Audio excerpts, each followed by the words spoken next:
All eyes were on lane 6 and 7, Noah Lyles and Kenny Bednarek going head to head for the first time since the Olympics a year ago, right?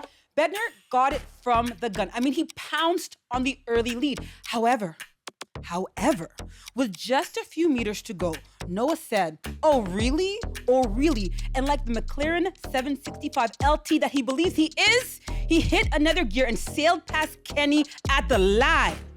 But oh no, Noah wasn't done. No, Noah had time today because as he crossed the line, he gave Kenny the hardest, the longest, the coldest, most calculated stare down I had ever seen in my life.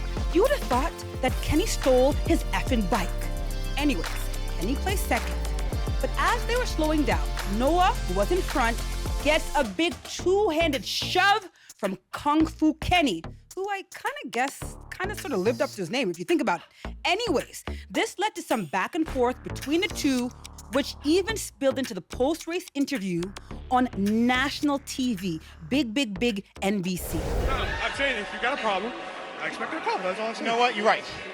You're right. Let's talk after this. Okay. All right. So AB, allegedly this popping off between the two, it goes further than this race. So listen to this. Allegedly, and this is all alleged, there was this Twitter/X account called Track Spice. Never really heard of it. But it was run by someone alleged, Kenny or Kenny's team, someone on his team. And this account used to talk trash about Noah, his girlfriend Janelle, and some other track stars like Gabby and Sha'Carri, okay? And it's supposed to be like rumored that it went back to Kenny's camp. So this is allegedly what the beef is all about. And I kind of feel like this is not like just track anymore. This is like a soap opera. This is like as the track turns. Do you know that reference? Do you know what I mean? It's a soap opera. Okay, well, there's rumors, things are swirling, nothing's been substantiated, so I'm just going to go off of the facts, and the facts are the race was crazy. There's some type of drama. It goes beyond and deeper than just running the race. And, as Kenny said, he wanted to have a call to sort out anything off camera, and who knows? Maybe they're going to reach out to each other after the race. Maybe they're going to keep it spicy, and we're going to get round 2 the next time they line up, which I believe is going to be Poland in the 100. So we might see some more pushing and shoving and staring. We don't know. But right now, I don't really know what's going on off the track stuff. All I know is I can report on the track, and it was a fiery race is what we saw. But when you saw your teammate, Kung Fu Kenny, actually bring out the Kung Fu, what was your reaction? Well, at first when I saw it, I didn't think too much of it because normally when people cut you off in a race and you're slowing down, you push them out of the way so you don't run each other over. But then when I saw the full extension, I was like, ooh, he kind of, might have put something behind it. And maybe it was just frustration. I know he wanted to beat Kenny, or he wanted to beat Noah in that race, and he came up short, but it just makes for a good, exactly. It makes for a good tea. It makes for exciting championships going forward.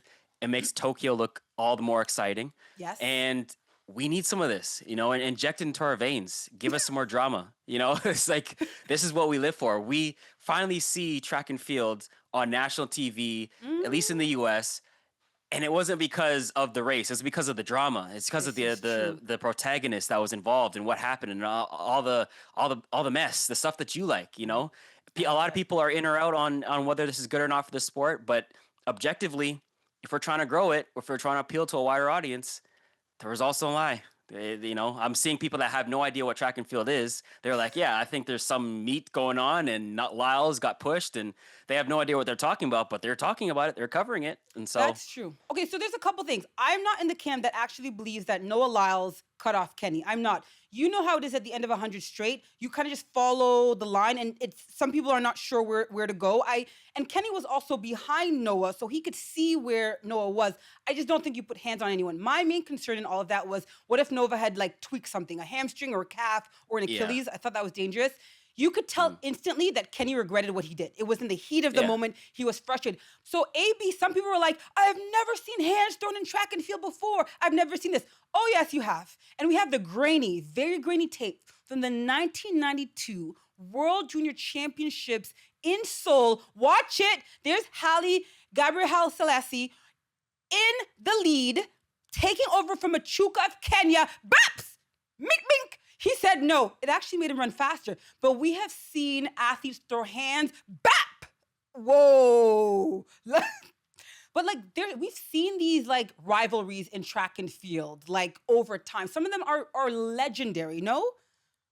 Yeah, I mean, we've seen Gatlin and Bolt. We've seen Allison and Veronica. We've seen Elaine and Shelly, Sydney and Delilah. And anytime there's a rivalry, it makes it more. It raises the stakes because you want to see who's Yes. going to come out on top. And sometimes when your direct competition is in the race, you just pull something out of you that you wouldn't otherwise have had.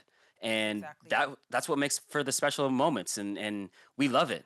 So a lot of people complain that track and field is a little bit too friendly. And back in the day, the old generation, they were Mhm. rivals and they would stare at each other and mean mug, and there was more competition. And everyone now is just singing kumbaya and they're all friends and stuff like that, holding Thank hands. God for track spice. Right, the in comes track spice, mixing things up. Love Um, it. making a mess of things on Twitter and Mhm. and causing some people to look at other people sideways, and now you have beefs again, and Yep.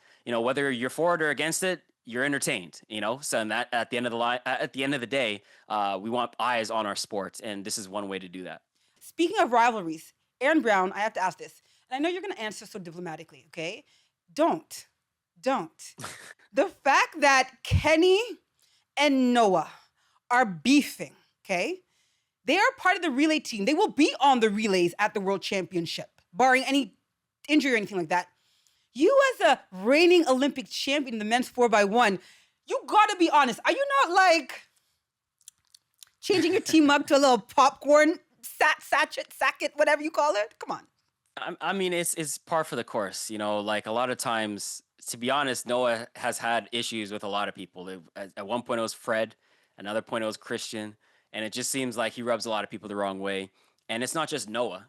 This is something that happens within the American relay pool because, to be honest, they usually have the deepest True. and top guys in the world. And so the relay is a secondary thing for them. They're training to win the individual events. And sometimes their biggest rival is in that relay pool. So they Fair. generally don't like that person and want to, knock their head off or push them. But, with us, we definitely want to win the Canadian title. But at the end of the day, You we get have a along. relationship outside of, yeah, we get I don't along. see you And pushing Andre. I don't see you pushing Andre. I don't see you no, no, pushing no, Jerome. no. I don't see you mink, mink, mink, mink, mink. I don't see you doing No, that. there's Would there's you there's no minks. would It's you all push Dwayne love. But Asamoah though? Would you push Dwayne Asamoah? uh, well, I had the opportunity to and I didn't. But no, or we don't do that up in the north. We don't really get down like that. But I can understand why tempers flare because again, I think a lot of people are missing this point. Okay. Noah didn't even have to run. He had the bye. He Mhm. decided to jump up in that race because he didn't want anybody else to have that title. So he And ran now because that of we track know that spice, there's is what you're beef, saying. He ran because of track spice. Track well, spice made him come I out of. mean that could have been a motivator. Who knows? And maybe he just didn't want to see anybody else win the title because he did the same thing back in 2022 when Arian Knighton was the True. cat's meow. He ran 1949, and everyone's saying, "Oh, just hand him the gold." And then Noah said, "No, no, no, no," and then jumped into that championship, even though he Yeah. had the bye, and won, and pointed at him when he crossed the line. So Whew. I think it's just a thing of Noah just likes to flex on people who think But that let me they're the dominant one, and yes. jumps in and says, "Nah, I'm gonna snatch that back." Let's end on this quickly though. Was Noah wrong for that cold-hearted steer down before the line? By the way, it happened with hmm maybe 4 or 5 meters to go. He's looking at him like, "What was hmm Noah wrong?" Me personally, I don't think so. And my rule with celebrating is as long as it's not like disrespectful in terms of like going at your family or personal or something like that. I think the victor goes the spoils, and if you don't like the way that they celebrate, you just got to beat them. You just got to be faster. And I have faith that the next time they line up, Kenny's gonna be thinking I can get him, and if he wins, maybe Kenny will flex on him right back. Listen, who can forget the great Maurice Green running a 100 meters and busting out a fire extinguisher to the winner goes the spoils, and the heat is right. Aaron, I agree, 100%. Usain Bolt slapping his chest, you know, Yes. like if you Part of don't the like it, course. you got to beat him. It is what it is. That's the Attitude. beauty of sports. We can't I be so love it. sensitive. I agree. I'm all for it. Yeah. I wanna see you bring the heat.